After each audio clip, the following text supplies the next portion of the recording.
Okay, so for today we are going to talk about listening, especially listening for TOEFL, as I have mentioned earlier in the beginning of the semester, that after the midterm exam we are going to learn listening section, especially the first part. So listening is tested in the first section on both the paper test and also the computer TOEFL test.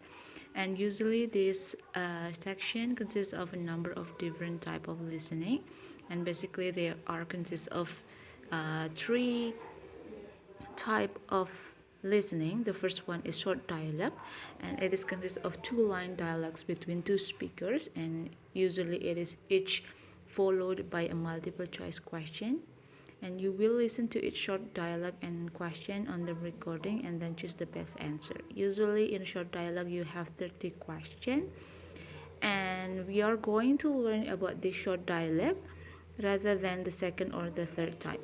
And then the second type of listening in TOEFL is long conversation, and it is usually longer conversation between 60 to 90 minutes, and usually it is 15 or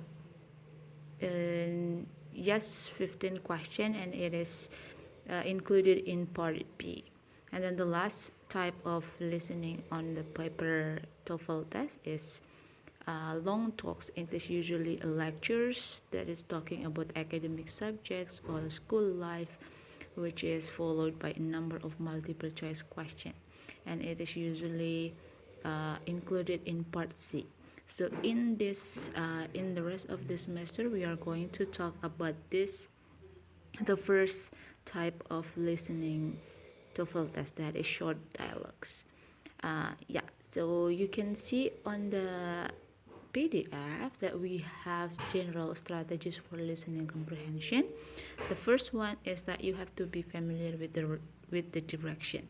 So when the direction is being displayed or being heard, so when you listen to the direction, uh, you can see the answers in the multiple choice question in number 1 or 2 or 3 while you are listening to the direction. So if you have already familiar with the direction, you don't need to listen to the direction and just answer, just listen, just look at the option in number 1, 2, 3, and etc. After that, you need to listen carefully to the passage or to the dialogues, and you have to know where the easier and the more difficult question are generally found, and be familiar with the passing of the test, because when you are doing the listening section, you are only going to listen to it one time, not 2 or 3 times, and never leave any answer blank on your answer sheet. So you need to answer every question whether you understand it or not, and then you have to use any remaining time to look ahead at the answer to the question. So basically what we are going to learn this uh, the rest of the semester is the short dialogue one, that is the two-line dialogues between two speakers and each followed by multiple choice question.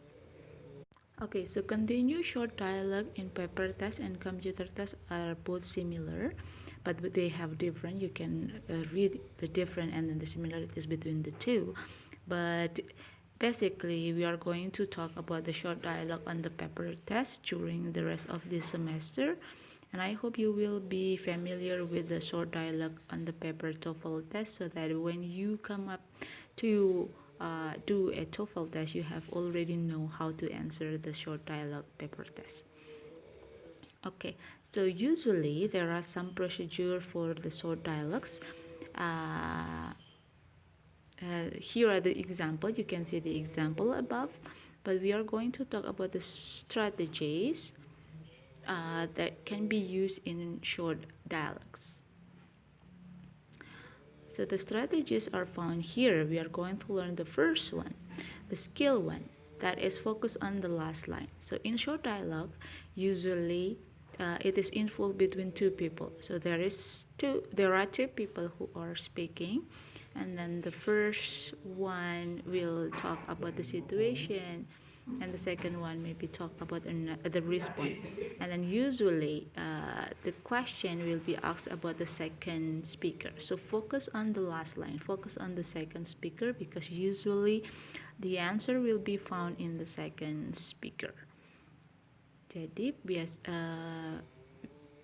Jadi kalian bisa fokus ke speaker yang kedua untuk menjawab pertanyaan di listening short dialogues.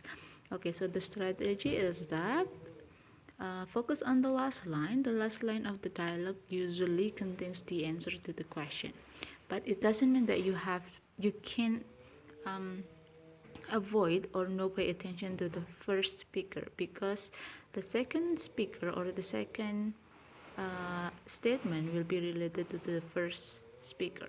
And then second, listen to the first line of the dialogue. If you understand it, that's good. But if you don't understand it, don't worry, because it probably does not contain the answer. And the third one is be ready to focus on the last line of the dialogue, because it probably contains the answer. Okay, for example, here you can see the example from the paper and computer TOEFL test. For example, on the recording you hear a man say, "Billy really made a big mistake this time." And then the woman responds, "Yes, he forgot to turn in his research paper." The question will be, what does the woman say about Billy?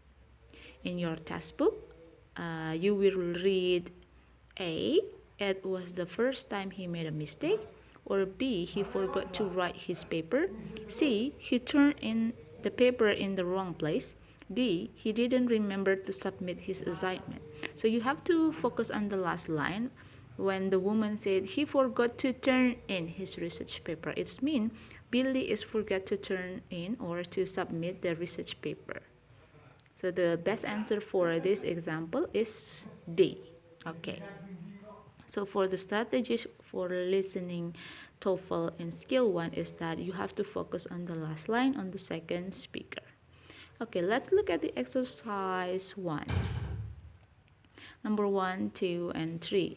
Here you are not listening to the audio, but you read the script of the audio. Okay, for number 1, 2, and 3, what are the answer of number 1, 2, and 3?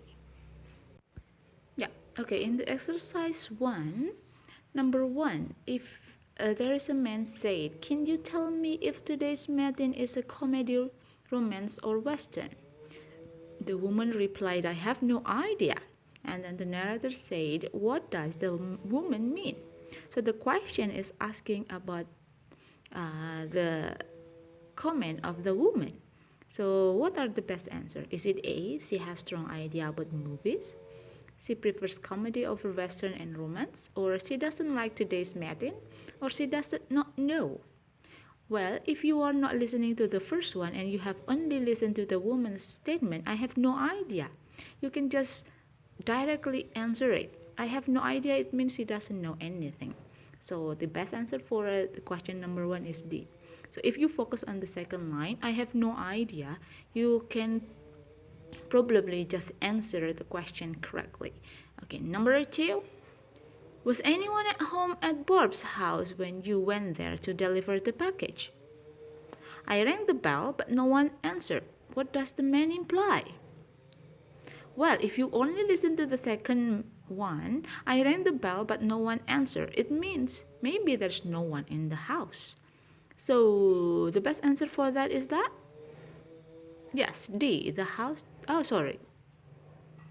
B, the house was probably empty. Maybe there is no one inside. Okay, and then the last one, number 3, you just got back from the interview for the internship. How do you think it went? I think it's highly unlikely that I got the job. What does the woman suggest? So if you only listen to the second one, I think it's highly unlikely that I got the job. Pay attention to the word highly unlikely. It means he doesn't really think that his interview is going well. So which one? A, B, C, or D? Yes, C. The interview was apparently quite unsuccessful.